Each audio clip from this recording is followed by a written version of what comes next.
Olá, sou Carlos McCord, sou amigo de Jesus Cristo. Estou aqui no Instituto Jesus Cristo em São José dos Campos, no Vale do Paraíba.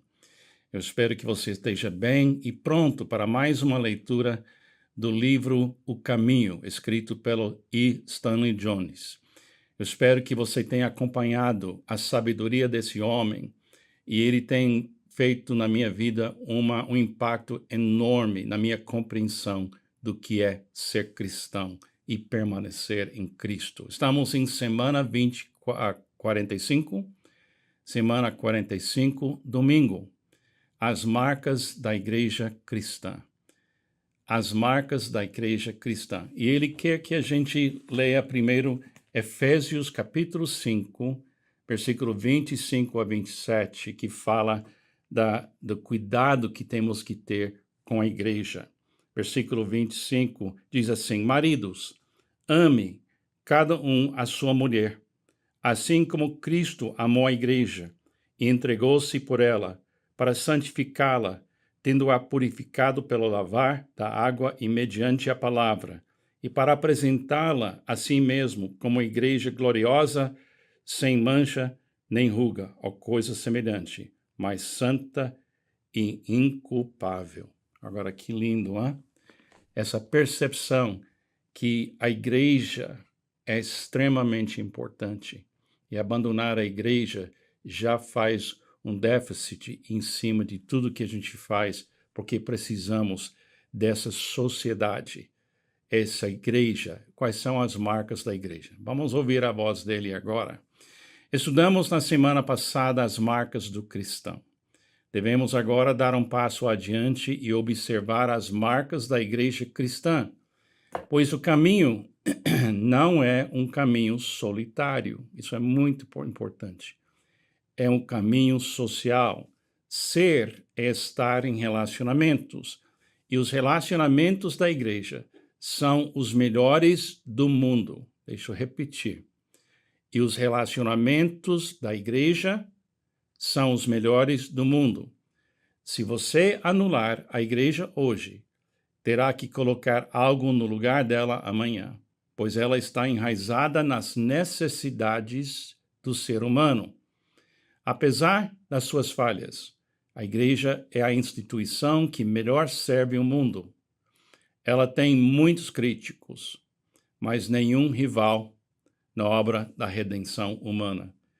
A igreja tem enchido a terra de escolas, hospitais, orfanatos, igrejas, tudo para elevar a humanidade. Embora 1 em cada 4 casamentos termine em divórcio, na média geral, apenas 1 em cada 50 segue esse caminho entre os membros da igreja. Agora vamos parar aqui. Essa estatística era de 100 anos atrás. Apenas 1 em cada 50 segue o caminho do divórcio na igreja. Hoje é 50%. Chocante. Nós não estamos cuidando da igreja. E ele está alertando a gente. E a gente tem que ouvir isso, porque temos que cuidar da igreja e viver a vida da igreja. Portanto, o caminho é uma forma de associação, de vida coletiva sob o Espírito de Jesus. Quando o Espírito de Jesus é trazido para a vida coletiva, que tipo de sociedade surge? Para vermos uma sociedade cristianizada, voltemo-nos para Antioquia. Em Antioquia, o espírito cristão primeiro se estabeleceu na vida coletiva. Não foi por acaso que em Antioquia os discípulos foram pela primeira vez chamados cristãos. Atos 11, 26. O nome foi não apenas um rótulo dado a eles, pois nomes eram dados naquela época de acordo com as características, e se as características mudassem, o nome mudava também. Barnabé foi chamado de José, literalmente, mais um. Atos 4, 36. Ele, Barnabé, provavelmente pertencia a uma família grande, e quando os apóstolos vieram ter com ele, Faltavam-lhe nomes, por isso o chamaram de José, mais um. Contudo, quando se rendeu a Deus, ele era não apenas mais um, ele era também uma tabuada de multiplicação. Um mais. Por isso chamaram-no de Barnabé, filho do encorajamento. Essa era a sua característica dominante.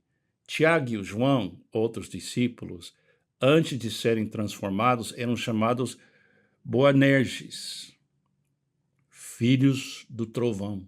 Eles eram pessoas brigantes, que brigavam, tempestuosas.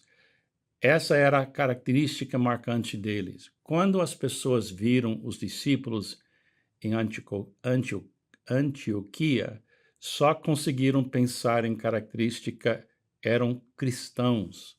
As características de Cristo eram expressivas e determinantes. Em Antioquia, o caminho cristão se concretizou. Não aconteceu o mesmo em Jerusalém. Agora, como sempre, ele ora. E quando ele ora, isso é muito lindo ouvir. Ó Cristo, agradeço-te porque tuas características vivem nas pessoas. Que elas vivam em mim, em nós, como sociedade, pois o teu caminho é o caminho para a vida coletiva e para a vida individual. Que o teu Espírito nos possua e nos governe. Amém. Aí ele faz a afirmação do dia. Afirmação do dia. Nele, vocês também estão sendo edificados juntos para se tornarem morada de Deus por seu Espírito. Efésios 2, 22. Poderíamos falar muita coisa. É tão triste ver que 50% dos casamentos nesse momento, nos Estados Unidos, especialmente na Europa, aqui no Brasil, é 50% de divórcios entre pessoas que dizem que estão seguindo Jesus. E uma das razões que eles não conseguem manter seus casamentos funcionando é que eles vão abandonar a igreja. Eles não têm esse apoio necessário de ver que a igreja é uma coisa eterna e não passageira. Nós temos essa coisa aqui no Brasil, nos Estados Unidos, na Europa, que você muda de igreja quando você quer, ou você muda de denominação quando você quer. Gente, só existe uma igreja, a igreja de Cristo. Ele é o noivo e a igreja é a noiva.